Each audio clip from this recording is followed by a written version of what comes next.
প্রথম দাবি হলো রাইট টু ভোট। এতদিন পর্যন্ত আমাদেরকে বলা হয়েছে যে আপনারা ভোট দিতে পারবেন প্রবাসীরা, কিন্তু আদৌ পর্যন্ত কোনো এটা কার্যকরিতা কোনো কিছু হয় না।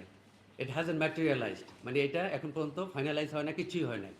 তো আমাদেরকে শুধু আশা দিয়ে রেখেছেন, কিন্তু কোনো মূলত কার্যক্রম কিছুই হয় না। তা আমরা চাচ্ছি যে আগামী যে জাতীয় নির্বাচন হবে, সংসদ নির্বাচনের আগে আগে যদি আমাদের ভোটের একটা রাইটের অধিকার হয়, আমরা যেন প্রবাস থেকে যেন আমরা ভোট দিতে পারি, তাহলে অ্যাটলিস্ট আমরা বলতে পারবো আমরা যে মিলিয়ন বিলিয়ন বিলিয়ন ডলার দিচ্ছি, তাহলে আমাদের একটু স্বার্থ হচ্ছে যে আমাদের কতটা অ্যাটলিস্ট একটু লাঘব হবে।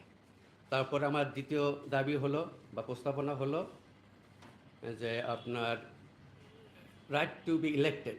সেটা হলো যে আমরা যারা ডিউল ন্যাশনাল আছে, এনআরবি আছেন, তাদেরকে কিন্তু এই দেশে অনেক সময় পার্লামেন্টারি ইলেকশনে, জাতীয় সংসদ নির্বাচনে ইলেক্ট করা বাংলাদেশি, আমরা যারা বিদেশে থাকি তারাও বাংলাদেশি। তাহলে যদি সবাই বাংলাদেশি হয়, তাহলে এই বৈষম্য কেন, এই ডিসক্রিমিনেশন কেন?